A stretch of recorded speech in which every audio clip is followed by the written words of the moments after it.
महीने में जो हर महीने शिवरात्रि आती है, मैं महीने की हर महीने जो शिवरात्रि आती है उस शिवरात्रि पर अपने गमले में, घर में जो मिट्टी हो, गमले में मिट्टी हो, पेड़ पौधे की जो मिट्टी हो, अपने गमले की ही मिट्टी को वहीं पर ऊपर उठाकर उसी गमले के अंदर शिवलिंग बनाकर वहीं पर पूजन कर वहीं पर उसका विसर्जन कर दूंगी। उसका भी जो पुण्य है उतना ही मिलेगा जितना पार्थिव शिवलिंग के पूजन का। कोई नियम बना लो कि 1 महीने में एक बार मुझे पार्थिव बनाना। कोई नियम बना लो मैं 3 महीने में एक बार पार्थिव बनाऊंगी। कोई नियम बनाओ कि मैं 6 महीने में एक बार पार्थिव बनाऊंगी। कोई नियम बना लो कि मैं साल भर में एक बार, जो सावन के महीने में शिवरात्रि आती है, जैसा आप लोग सब ऑनलाइन बनाते ही हो, पार्थिव का निर्माण करो। एक संकल्प अपने भीतर।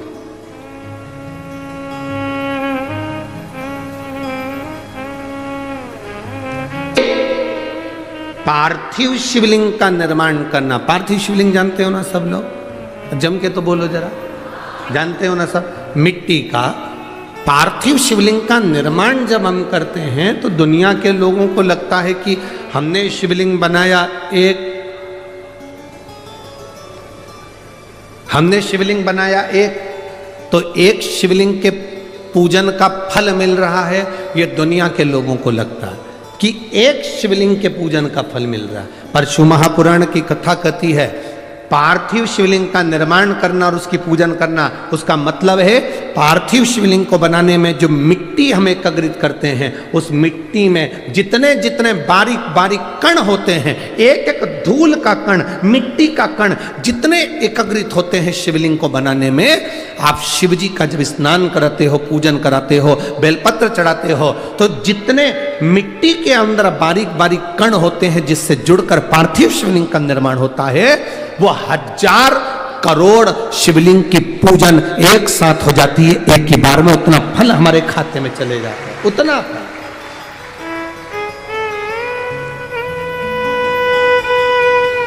एक पार्थिव शिवलिंग का निर्माण करना मतलब लाखों शंकर भगवान के स्वरूप की पूजन करना। एक पार्थिव शिवलिंग का निर्माण।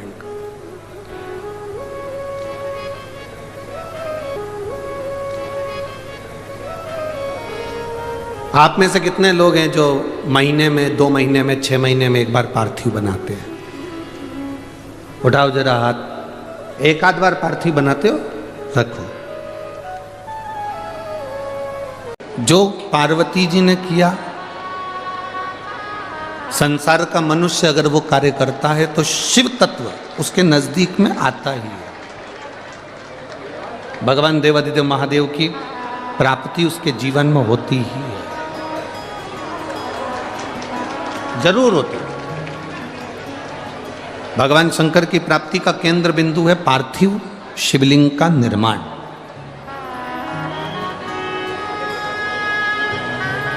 माता सती के, माता पार्वती जी के जितने जन्म हुए, माता पार्वती जी के जितने अवतार हुए, प्रत्येक जन्म में, प्रत्येक अवतार में माता पार्वती जी ने, माता सती ने अपने प्रत्येक जन्म में शंकर के पार्थिव शिवलिंग का पूजन करा और उसका निर्माण करा और उसका पूजन नित्य करा।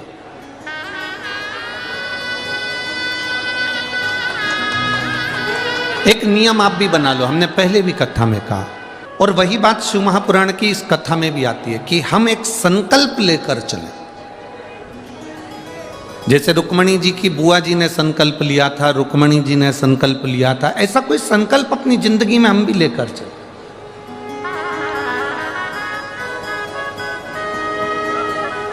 बचपन में बच्चे के पांव चंचल होते हैं, बोलो सही है कि गलत है? जितने बैठे हो सब बोलो सही है। बच्चे के पांव चंचल होते हैं, माँ बिठाती है वो उड़ जाता है, माँ बिठाती है वो उड़ जाता है, माँ कहती उधर जा वो इधर आता है, माँ कहती वो कर वो वहाँ चले जाता है। बचपन में बच्चे के पांव चंचल होते हैं, जवानी में व्यक्ति का रोम रोम चंचल होता है। बचपन में पांव चंचल है, जवानी में रोम रोम चंचल है, और बुढ़ापा जब आता है तो उस बुढ़ापे में व्यक्ति की जीवान चंचल हो जाती है। आवाज पकड़ रहा है? जब बुढ़ापा आता है तो व्यक्ति की जिह्वा चंचल हो जाती है। शिव महापुराण की कथा एक बड़ी सुंदर बात कहती है कि बचपन में पांव चंचल होंगे चल जाएगा, जवानी में रोम रोम चंचल होगा चल जाएगा, पर बुढ़ापे में जो जीवान चंचल हो जाती है, किसी को भी कुछ भी कह देना, अपशब्द बोल देना, ताने दे देना, बहू को कुछ कह दिया, सास को कुछ कह दिया, रिश्तों को कुछ कह दिया, नातों को कुछ कह दिया। बुढ़ापे में क्या तुम्हारे पास में हो कि तुम्हारे को तुम्हारे घर के बच्चे तुम्हें पूछेंगे? बुढ़ापे में वो कौन सी दौलत तुम्हारे पास में होना चाहिए कि तुम्हारी बहुएं तुम्हें पूछेंगी? बुढ़ापे में वो कौन सी दौलत तुम्हारे पास में होना चाहिए कि तुम्हारे रिश्तेदार भी तुमको सम्मान देंगे? बुढ़ापे में वो कौन सी दौलत तुम्हारे पास में होना चाहिए कि तुम्हारी समाज के लोग भी तुम्हारा सम्मान करेंगे? बुढ़ापे में वो कौन सी दौलत, कौन सा वैभव, कौन सा धन तुम्हारे पास में होना चाहिए कि तुम्हारे पड़ोसी भी तुमको 2 रोटी दे देंगे? बुढ़ापे का परम धन है, बुढ़ापे की परम दौलत है तुम्हारा मौन रहना, चुप रहना। जितने चुप रहोगे उतने पूजे जाओगे। पर हमारी आदत बड़ी बुरी है ना महाराज जी, हम खाए बिना रह जाए। पर ये देखो, मैं तो बोला ही नहीं, उससे पहले तुम बोल दिए। दिक्कत तो यही है ना, तकलीफ तो यही अड़ी पुड़ी है कि खाया बिना रह जाऊं पर बोला बिना नहीं रह सकती। मैं बोलूंगी तो सही। और पुरुष जो होते हैं ना, ये मेरे जितने जीजा बैठे हैं ना, ये पुरुष तो एक बार सोच लेते हैं हाँ क्या बोलना जान दे, पर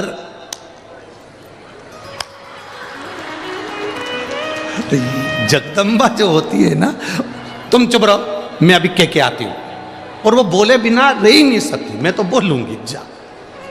अब वो कह रहा है मम्मी है, माँ है, आई है, बाबूजी है, पिताजी है, नहीं मैं बोल के, अरे मेरा भाई है तो तुम चुप रहो मैं अब भी बोल के, तो वो तो झट झट झट झट झट वो बोला आदि कमरिया पे साड़ी, और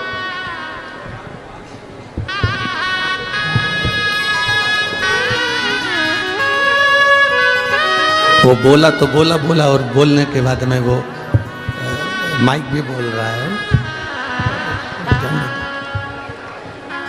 केवल 6 वर्ष की रुक्मिणी और अपने पिता राजा भीष्मक के साथ में सिंहासन पर बैठ जाती थी। केवल 6 वर्ष की। और माता रुक्मिणी जी की बड़ी सुंदर एक चोटी, जिसमें सुंदर फुंदे लगे हुए हैं, कानों में कर्ण फूल है, गले में हंसली पहनी हुई, हाथ में कंगन है माता रुक्मिणी जी के, सुंदर लहंगा है, एक सुंदर चोली, सुंदर चुंदड़ी माता रुक्मिणी जी पहनी हुई है।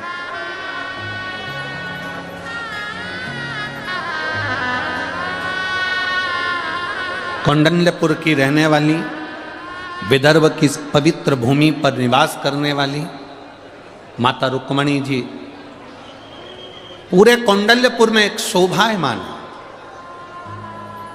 पूरे कौंडल्यपुर में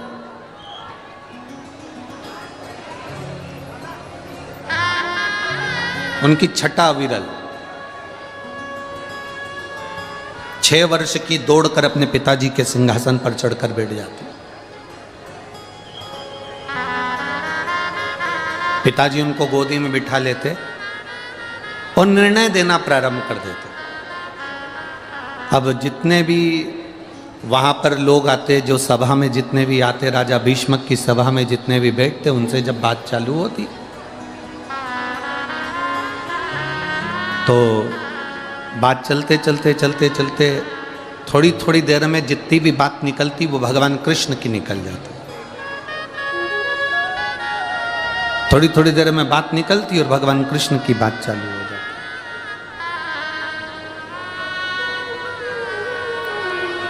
फिर थोड़ी देर में बात निकली तो फिर भगवान कृष्ण की बात निकल जाती। अब जो भगवान कृष्ण की बात निकलती कि भगवान कृष्ण ने पूतना को मार दिया, भगवान कृष्ण ने तृणावत को मार दिया, भगवान कृष्ण ने अगासुर बकासुर को मार दिया, भगवान कृष्ण ने ये कर दिया, वो जो संवाद था वो रुक्मणी जी के कानों में चले जाता था। वो जो संवाद था वो रुक्मणी जी के कानों में बार बार जा रहा है, रुक्मणी जी के कर्णों में वो संवाद जा रहा है कि भगवान कृष्ण ने ये करा, भगवान कृष्ण ने वो करा, भगवान कृष्ण ने ये लीला करी, भगवान कृष्ण ने वो लीला करी। रुक्मणी जी के दिल में भगवान कृष्ण के प्रति प्रेम जागृत हो गया।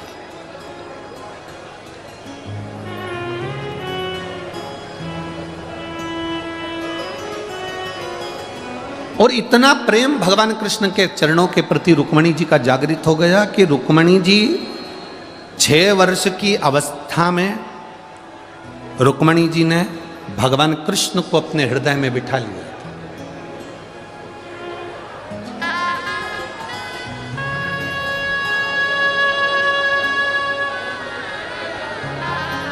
आज आप लोगों से एक बात पूछें, सब उत्तर दोगे क्या? बोलो बोलो, जम के बोलो, जरा दोगे? रुक्मणी जी का विवाह भगवान कृष्ण के साथ कितनी बार हुआ?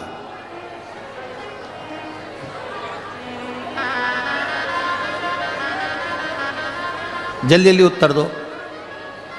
रुक्मणी जी का विवाह भगवान कृष्ण के साथ कितनी बार हुआ? शिव महापुराण की कथा वर्णन करती है कि भगवान कृष्ण के साथ रुक्मणी जी का विवाह 4 बार हुआ है। कितनी बार हुआ है? 4 बार। और आप विदर्भ के रहने वाले हो, आपको ये बात मालूम होना चाहिए कि रुक्मणी जी का विवाह भगवान कृष्ण के साथ कितनी बार हुआ? कितनी बार हुआ? 4 बार। पहला, रुक्मणी जी जब 6 वर्ष की थी,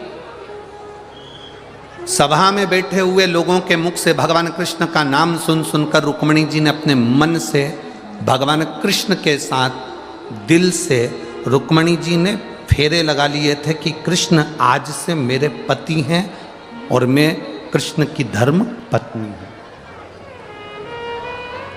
कृष्ण मेरे पति हैं और मैं भगवान कृष्ण की धर्म पत्नी हूं।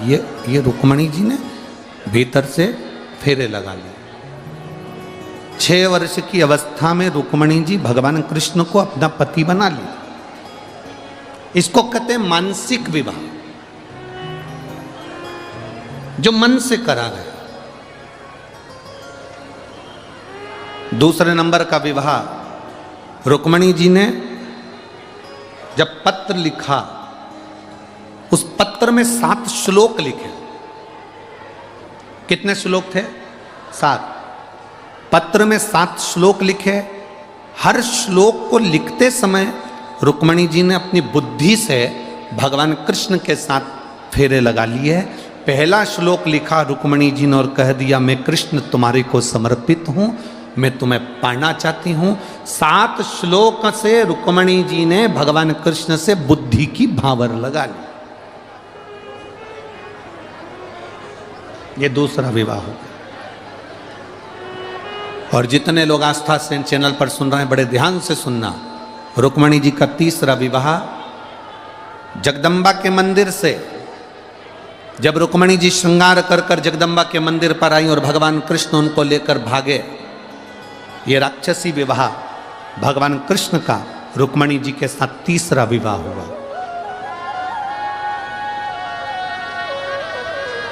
और चौथे नंबर का विवाह द्वारकापुरी में पहुंचने के बाद रुक्मणी जी का हुआ। चौथा।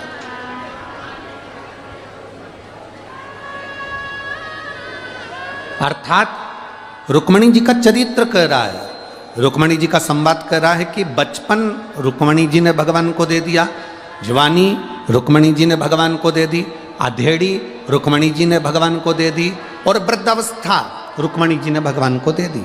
4 विवाह से मतलब है कि बचपन, जवानी, अधेड़ी और बुढ़ापा चारों के चारों भगवान कृष्ण के भरोसे पर छोड़ दिया। और बचपन खेल में खोया, जवानी नींद भर सोया, बुढ़ापा देख कर रोया, सिराने मौत हंसती। बचपन गया, जवानी गई भोग विलास में, अधेड़ी चली गई कमाने में, केवल एक बुढ़ापा बचा है। और वो भी अंतिम समय में कैसे भजन हो पाएगा? इस व्यासपीठ से पहले भी निवेदन कर, आज फिर आप लोगों से निवेदन करते हैं, फिर प्रार्थना करते हैं। एक भिखारी तुम्हारे दरवाजे पर मांगने आता है, मांगता है, तुम्हारे दरवाजे के बाहर जाकर रोटी पेट भर कर खाता। बोलो खाता है कि नहीं खाता? तुम दिन रात मेहनत करते हो, दिन रात दुकान पर काम करते हो, दिन रात फैक्ट्री में लगे रहते हो, दिन रात कमाने में लगे रहते हो, उसके बाद भी तुम समय पर भोजन नहीं कर पाते। पर भिखारी भीख मांगने के बाद भी समय पर भोजन कर लेता है, पर अच्छा सेठ भी समय पर भोजन नहीं कर पाता है।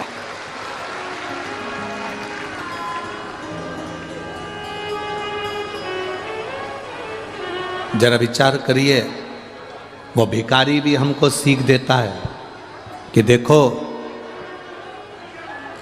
मेरी जिंदगी में कितना दुख है, मेरी जिंदगी में कितना गम है, मेरी जिंदगी में कितनी तकलीफ है, उसके बाद भी मैं भरपेट भोजन कर रहा हूं। व्यक्ति कमाने में इतना लगा रहता है कि भोजन को त्याग देता है तो शुगर की बीमारी हो जाती। शुगर की बीमारी कभी किसी डॉक्टर से पूछना कि शुगर की बीमारी होती क्यों है? केवल भूखे रहने से, समय पर भोजन ना करने से आपकी शुगर ऊंची नीची होती रहती है।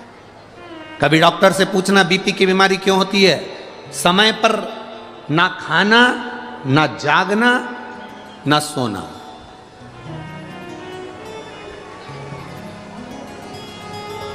दुनिया का सबसे सुखी व्यक्ति कौन है?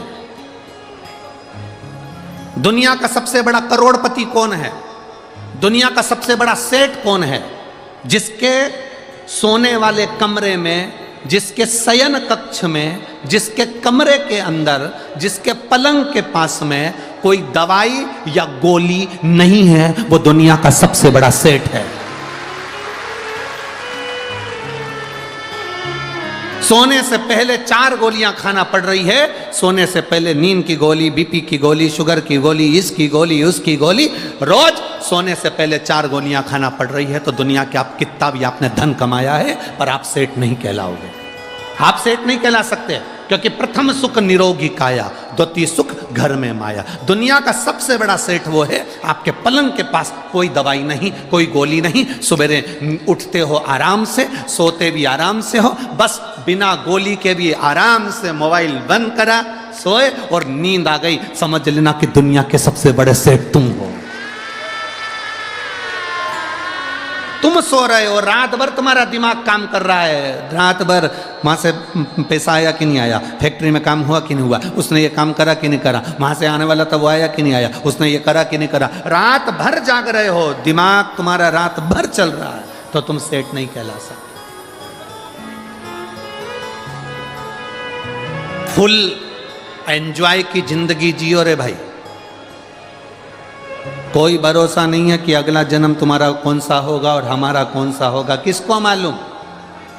फुल एंजॉय की जिंदगी जियो। भगवान ने जो दिया है उसको इतने खुश होकर जियो।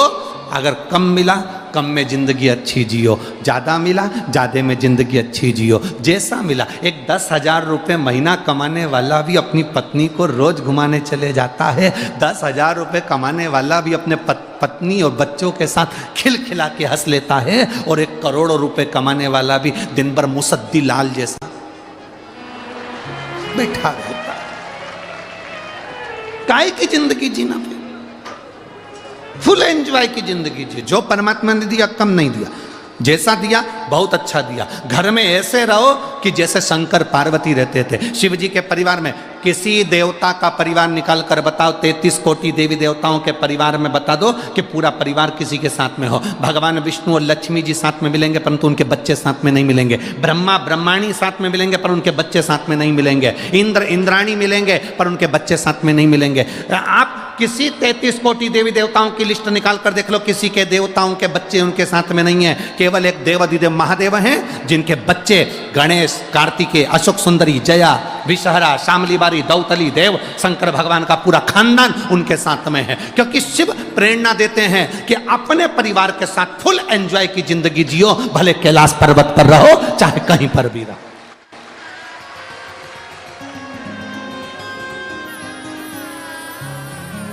ये शिव प्रेरणा दे रहे हैं कि अपने को, अपने जीवन को कितना खुश जीना,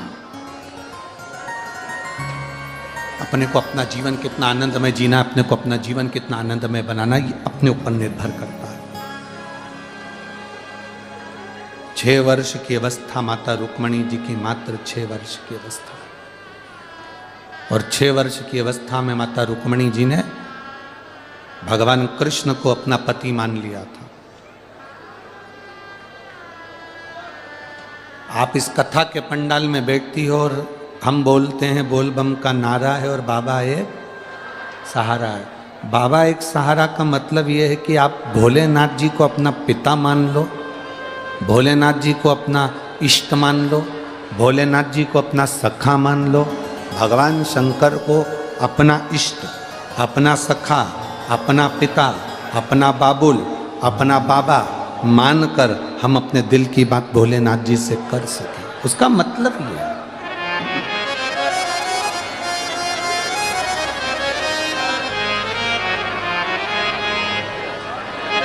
शिव कथा कह रहे, भगवान शंकर का संवाद कर, एक संबंध आप परमात्मा से जोड़ दो, एक संबंध।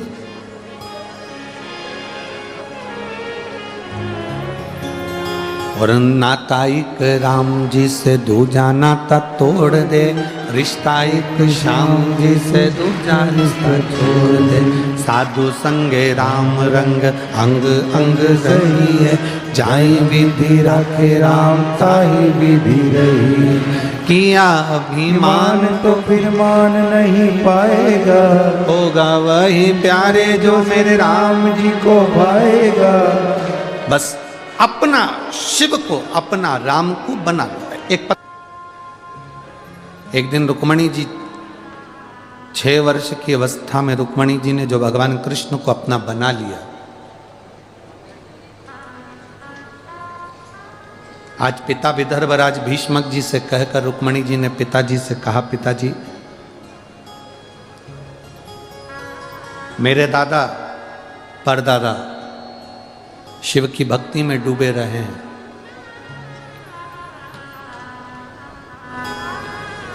आखिर क्यों शंकर की भक्ति क्यों करी, दादा ने परदादा ने शिव की भक्ति क्यों करी। तब राजा भीष्मक ने, विदर्भराज भीष्मक ने कहा अपनी रुक्मणी से, रुक्मणी केवल एक देव ऐसे हैं जो बिना मांगे दे देते हैं। किसी भी देवता के आगे जाकर झोली फैलाना पड़ती है और कहना पड़ता है कि हमको ये दे दो, पर केवल वो कहते हैं ना, मांग कर जो देता है वो देव कहलाता है, जो बिना मांगे दे देता है वो महादेव कहलाता है। बिना मांगे देते हैं, बिना मांगे, कुछ मांगने की जरूरत नहीं पड़ती। आप में से इतने सारे भक्त लोग शंकर की उदारता वाले सब यहाँ पधारे हो, शिव महापुराण की कथा सुनने के लिए आए हो। वो बिना मांगे क्या देगा तुमको, तुम्हें नहीं मालूम पड़ेगा। तुम तो आ गए, यहाँ तक पहुँच गए, फिर मर्जी उसकी है।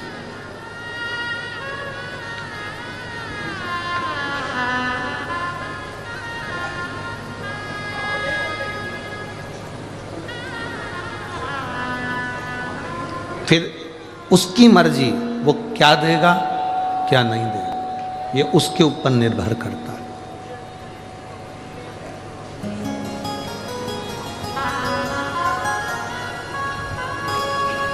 आप तो केवल बैठकर श्री शिवाय नमस्तुभ्यं हम उसको जप लो, उसका भजन कर लो, उसका कीर्तन कर लो, उसका मंत्र जाप करो।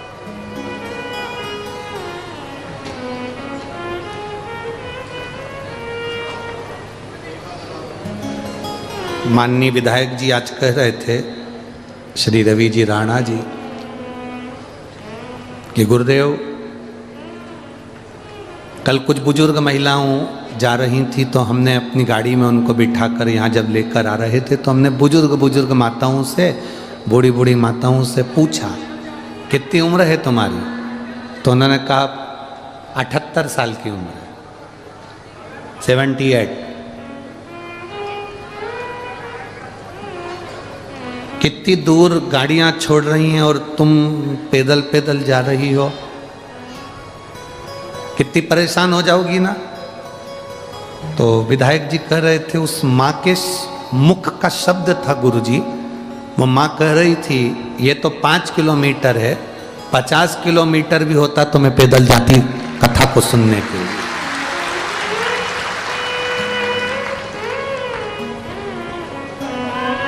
माननीय विधायक महोदय रवि जी राणा जी कह रहे थे, उसके चेहरे का तेज कह रहा था गुरुदेव कि उसके अंदर कितना बल है शिव के प्रति, कितना बल।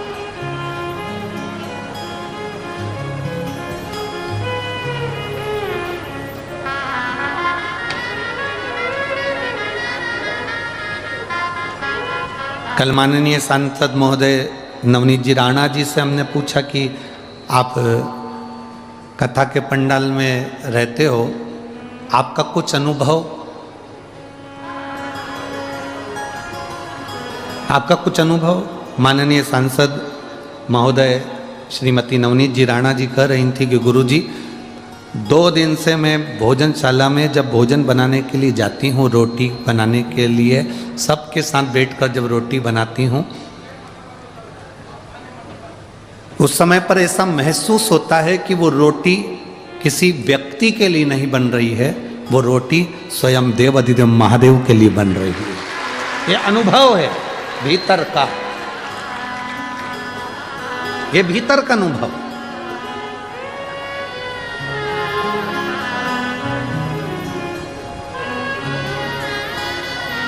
शिव को जानना है तो शिव महापुराण की कथा में जाओ, शिव को जानने के लिए। आज रुक्मणी जी के हृदय में, 6 वर्ष की रुक्मणी जी के हृदय में शंकर जी को जानने का भाव प्रकट हो गया। 6 वर्ष की रुक्मणी जी के हृदय में भगवान शंकर को जानने का एक भाव भीतर से प्रकट हुआ। अपने पिताजी से कह रही हैं, पिताजी आप मुझे बताओ, दादाजी शंकर की भक्ति क्यों करते थे, परदादाजी शिव जी की भक्ति क्यों करते थे। तो राजा भीष्मक ने कहा कि उसका केवल एक कारण था कि शंकर बिना मांगे देता है, बिना मांगे।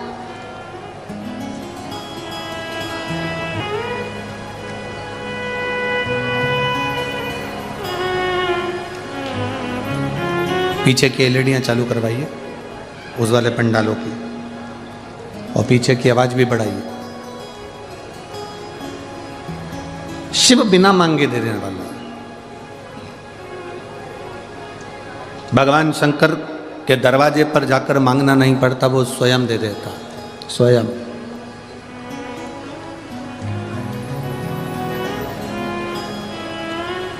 आज हम गाड़ी में कह रहे थे कि पूरी दुनिया में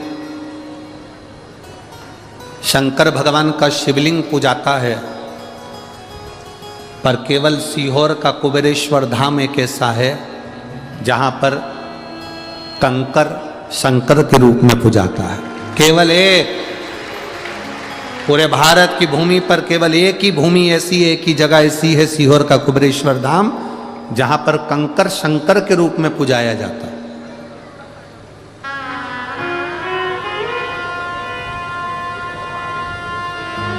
शिव तत्व को जानने का मौका मिला है हमको, हमें शिव को पहचानने का मौका मिला। रुक्मणी जी कह रही हैं आप बताओ। तो राजा भीष्मक ने कहा कि शिवजी से कुछ मांगना नहीं पड़ता, भोलेनाथ जी सब दे देते हैं, सब। भगवान देवादिदेव महादेव सब दे देते। अब रुक्मणी जी के अंदर खलबली उत्पन्न होने लगी। रुक्मणी जी के भीतर एक शिवजी से मिलने की और भगवान कृष्ण को पाने की एक भीतर से उमंग जागृत हो गई।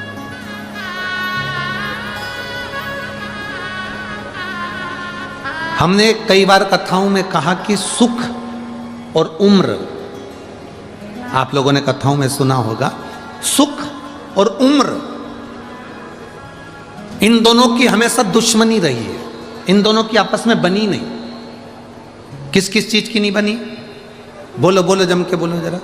सुख और उम्र, उम्र मतलब हमारी आयु, उम्र, इन दोनों की कभी नहीं बनी। आपस में इन दोनों का झगड़ा है, इन दोनों की अंटी रहती है, हमेशा दुश्मनी रहती है। किस किस चीज की? बोलते जाओ, जम के बोलो जरा। सुख और उम्र। जब सुख आता है तब उम्र चली जाती है, जब उम्र रहती है तब तक सुख पकड़ने की कोशिश करते हैं। अब मिलेगा, बहू आएगी, सुख मिलेगा, गरम रोटी देगी, सुख मिलेगा। हम सुख को पाने का प्रयास करते हैं और गरम रोटी तो नहीं मिलती, पर गरम गरम सब। सुख और उम्र की हमेशा झगड़ा रहा है। सुख और उम्र का कभी नहीं बना, सुख और उम्र में आपस में कभी संबंध अच्छे नहीं रहे। जब व्यक्ति की उम्र निकलती है तब उससे सुख मिलना प्रारंभ होता है, और वो थोड़ा सा समय 30, 35, 20, 25, 30 साल पूरी जिंदगी संघर्ष में निकल गई, सुख पाने में निकल गई, पूरी जिंदगी कमाने में निकल गई, और सुख का समय जब आया तो मालूम पड़े सीता। सुख और उम्र दोनों विपरीत, दोनों।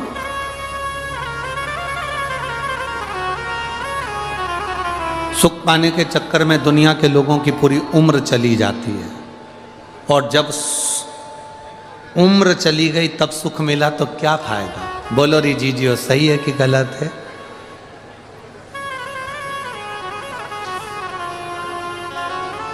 शादी करके नए नए आए थे,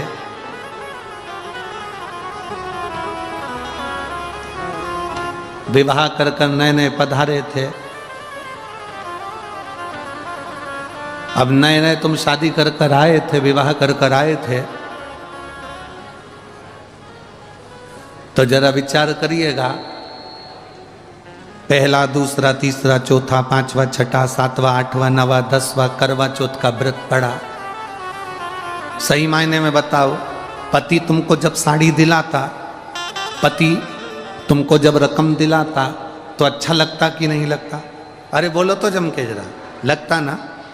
अब तुम्हारी उम्र ढल गई, 55 साल के हो गए, सोफा सेट भी गड़बड़ हो गया, खिड़कियां बेकार हो गई,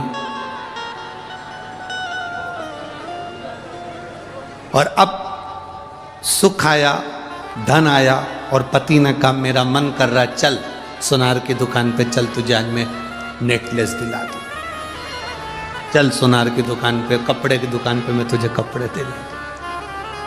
अब पत्नी कहेगी अब तो पूरी जिंदगी हो गई, बच्चों के लिए ले लो, अब तो बच्चों का ब्याह करना है, बहू आएगी, बहू को चढ़ा देंगे, बहू के हिसाब से ले लो, बच्चों के हिसाब से ले लो, इनके हिसाब से लो।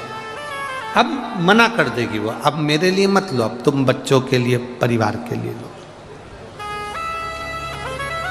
अब मेरे लिए नहीं, अब परिवार के लिए और बच्चों के लिए लो,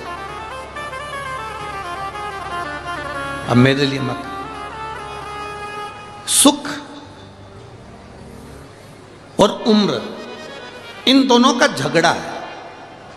जब सुख आता है तब उम्र चली जाती है, और उम्र जब रहती है तो व्यक्ति सुख पाने के चक्कर में पूरी उम्र गंवा बैठता है।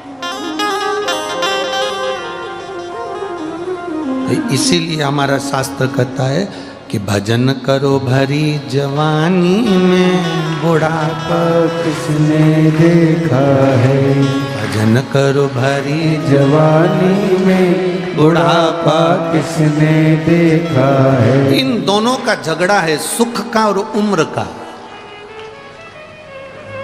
रुक्मणी जी ने अपने उस जीवन को, रुक्मणी जी ने अपने उस चरित्र को आनंदित करा, और रुक्मणी जी ने उस चरित्र को जब आनंदित करा तो रुक्मणी जी ने तुरंत राजा भीष्मक से कहा, अपने पिताजी से, राजा भीष्मक से रुक्मणी जी कह रही हैं कि पिताजी आप मुझे बताएं कि शंकर भगवान की आराधना का फल क्या है, भगवान शिव की भक्ति का फल क्या है, शंकर के पूजन का फल क्या है, शिवलिंग निर्माण का फल क्या है, शंकर के शिवलिंग की आराधना का फल क्या है, भगवान शंकर के गुणगान का फल क्या है, भगवान शिव की अविरल भक्ति का फल क्या है। अब आप मुझे बताएं, ये मुझे सिद्ध करें।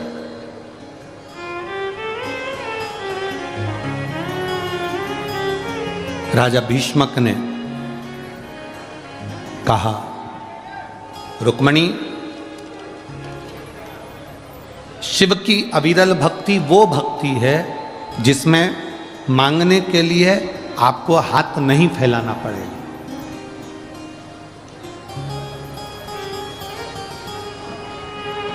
सारी समस्या का हल एक लोटा जल। सब कुछ मिल सकता है, सब कुछ। दुनिया का ऐसा कोई कार्य नहीं, दुनिया का ऐसा कोई भाव नहीं। गला पकड़ रहा है, परसों जैसा कल जैसा कर दो साउंड को।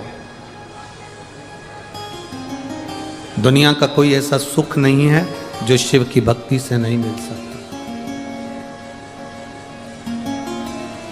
जो भगवान शंकर की भक्ति से प्राप्त नहीं हो सकता, दुनिया का ऐसा कोई कार्य नहीं। मेरे राम जी महाराज जब लंका पर चढ़ाई करने के लिए जाते हैं तो शंकर भगवान के शिवलिंग की स्थापना, रामेश्वर धाम की स्थापना करते हैं। मेरे भगवान कृष्ण रुक्मणी जी के साथ बैठकर भगवान कृष्ण की अविरल भक्ति को धारण करते हैं। शिव के बिना सब अधूरे। रुक्मणी जी ने कहा, तो क्या सब कुछ शिव की भक्ति से मिल सकता है? क्यों नहीं मिलेगा? करो भगवान शंकर की भक्ति। ऐसा दुनिया में कौन सा कार्य है जो शंकर की भक्ति के बिना, शंकर की भक्ति से नहीं मिलता? करो शिव आराधना। रुक्मणी जी 6 वर्ष की अवस्था में रुक्मणी जी कौंडल्यपुर से पैदल चलकर वन क्षेत्र में पहुंच गए। पैदल चलकर वन क्षेत्र में पहुंचे और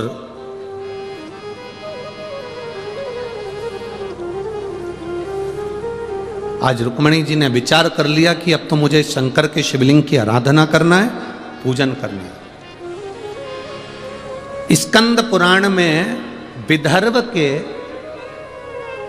अम्बेश्वर मंदिर का वर्णन आता है, अम्बेश्वर शिवलिंग का। जैसे अपन ने विदर्भ खंड को अगर पढ़ते हैं तो विदर्भ को अगर हम पढ़ते हैं तो विदर्भ को पढ़ने में कौंडल्यपुर का वर्णन आता है। आपको कुंडेश्वर महादेव का वर्णन अपन ने स्मरण किया। फिर अपन ने कथा में तपवनेश्वर महादेव का स्मरण करा। उसी तरह तीसरा जो वर्णन आया है अम्बेश्वर महादेव, जहां पर माता रुक्मणी स्वयं वन क्षेत्र में आ गई। कौंडल्यपुर को छोड़कर मां दौड़ती स्मरण करती अपनी सखियों के साथ वन क्षेत्र में पहुंच गई।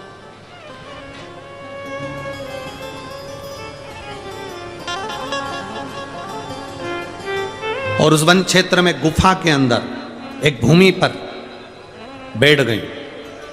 बैठकर उन्होंने पार्थिव शिवलिंग का निर्माण करा। नेत्र बंद कर कर केवल पार्थिव शिवलिंग का निर्माण करा। ना उस पर जल चढ़ाया, ना बेलपत्र चढ़ाई, ना फूल चढ़ाया, ना दूध चढ़ाया, ना कोई फल चढ़ाया। केवल शिवलिंग का निर्माण कर कर माता रुक्मणी जी बैठ गई। 6 वर्ष की अवस्था है माता, मात्र 6 वर्ष की अवस्था।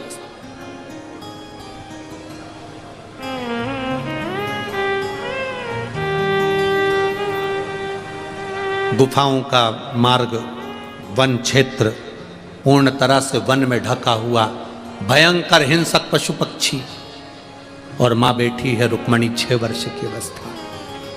जैसे माता पार्वती जी ने तप किया था शिव जी को प्राप्त करने के लिए, रुक्मणी जी ने तप किया भगवान कृष्ण को प्राप्त करने के लिए, और वो भी शंकर का तप किया, शिव का तप।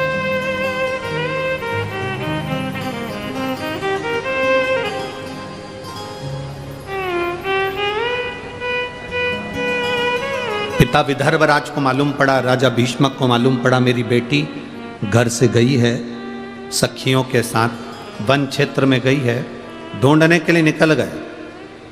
विदर्भ की पूरी भूमि पर अपनी बेटी रुक्मणी को ढूंढने के लिए राजा भीष्मक ने अपने द्वार से द्वारपालों को भेज दिया, गुप्तचरों को भेज दिया, रुक्मणी को देखो कहां गई, रुक्मणी गई कहां है, जरा पता करो, देख कर आओ। पूरा विदर्भ छाना, विदर्भ के जहां विराम हो रहा था उस स्थान पर, वो कहते हैं भूमि का स्मरण अगर करेंगे अम्बेश्वर महादेव का, तो मोर्शी के पास में सालबर्डी,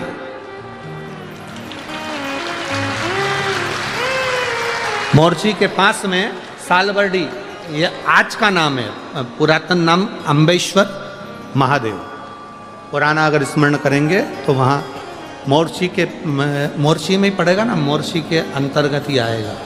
और जहाँ सालबर्डी आप लोग कहते हो, छोटा महादेव कहते हो, बड़ा महादेव कहते हो, जो भी कहते हो वो आपकी भाषा में, पर हमारी भाषा में अम्बेश्वर महादेव।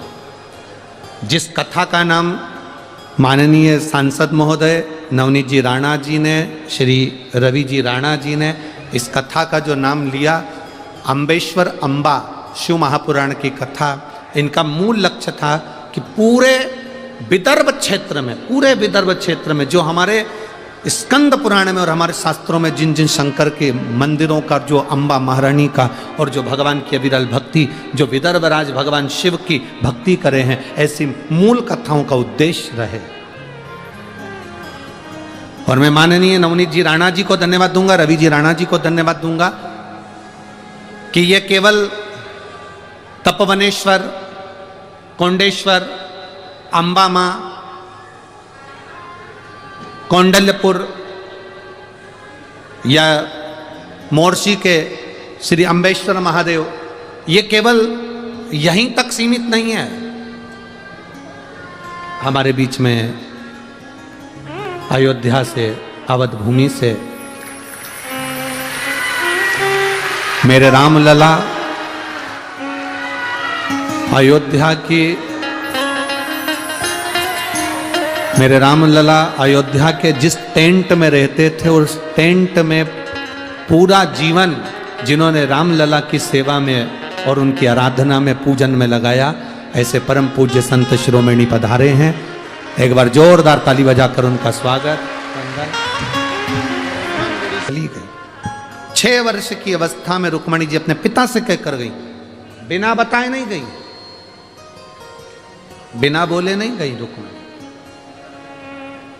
कहकर गई हैं, पिताजी मुझे शिव भक्ति को प्राप्त करना है, मुझे भगवान शंकर की अविरल भक्ति को धारण करना है, भगवान शंकर की भक्ति को प्राप्त करना है।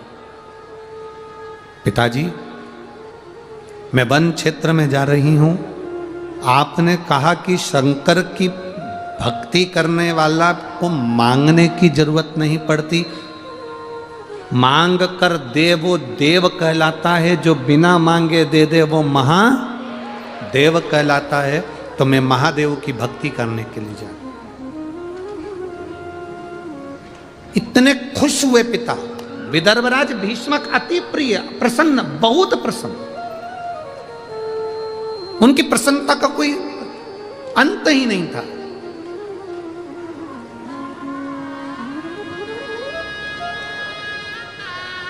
राजा भीष्मक में और हम में बहुत अंतर है महाराज। हमारा बच्चा अगर रोज रोज सुंदरकांड में चले जाए, रामायण में चले जाए, हनुमान चालीसा में चले जाए, हमारा बच्चा रोज रोज मंदिर देवालय चले जाए, किसी संत की सेवा में चले जाए तो घर के लोग चिल्ला के दौड़ जाते, तू तो बाबा बन जा। बोलो सही है कि गलत है? हमारे यहाँ की बेटियां मंदिर तक जाएं तो लोग टांट मारने लगते हैं, ताने देने लगते हैं, कमेंट्स करने लगते हैं। आप रोज रोज अगर भगवान के मंदिर में जल चढ़ाने जाओगे तो लोग तुम्हें ताना दे देंगे, आ गई सीवर वाले महाराज की चेली। बोलो बोलते कि नहीं बोलते? तो लोगों का क्या है, वो तो कहते रहेंगे। दुनिया के लोगों को बुरा लगता है अगर आप भगवान के भजन की ओर आगे बढ़ते हैं तो, दुनिया के लोग। पर राजा भीष्मक को बड़ी प्रसन्नता हुई, बहुत प्रसन्नता।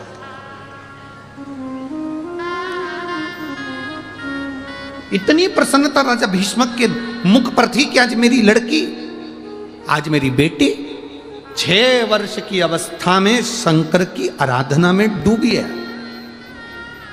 दादा परदादा का जो क्रम था शंकर की आराधना का, वो मेरी बेटी भी कर रही है। अच्छा एक बात बताओ, तुम्हारे यहां पर हींग की डब्बी है क्या? अरे बोलो तो जम के, हींग रखते हो उस डब्बी में? एक काम करो, 8 महीने 10 महीने 1 साल हींग की डब्बी को खाली करके, धो के, साफ करके, अच्छे साबुन सरफ से धो के उसको बंद करके रख दो या खोल के रख दो। 1 साल के बाद उस हींग की डब्बी को सूंघ कर देखना, उसमें हींग की खुशबू आएगी कि नहीं आएगी? अरे बोलो तो, आएगी ना? हींग की डब्बी को खाली कर दिया, हींग की डब्बी को धो दिया, गर्म पानी से धो दिया, साबुन से धो दिया, सर्फ से धो दिया, तो भी हींग की खुशबू उस डब्बी में आती है। उसी तरह हमारे दादा परदादा, हमारे पूर्वज भगवान की भक्ति करते करते करते करते चले जाते हैं, तो वो अपनी भक्ति की सुगंध अपनी आने वाली पीढ़ी को छोड़ जाते हैं और वो सुगंध दिखती है, वो सुगंध नजर आती है।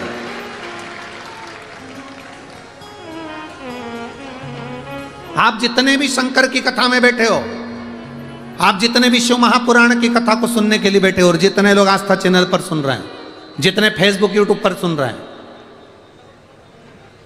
आप सब इत्र की अर्थात हींग की वो डब्बी हो जिसकी सुगंध नहीं गई।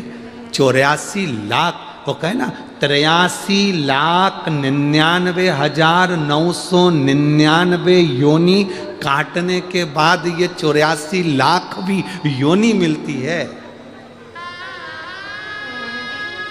83,99,999 योनि काटने के बाद ये योनि मिली, और उस योनि में भी आप शंकर की कथा सुन रहे हो, उस योनि में भी आप भगवान की भक्ति कर रहे हो, उस योनि में भी आप 1 लोटा जल शिव जी को समर्पित कर रहे हो, उस योनि में भी आप भगवान का भजन कर रहे हो। तो ये अंदाजा लगा कर रखना कि आप हींग की वो डब्बी हो जिसको इतने बार प्राण त्यागने के बाद भी शंकर की भक्ति तुम्हारे भीतर है, हींग की गंध तुम्हारे भीतर है। आज वो गंध समाप्त नहीं।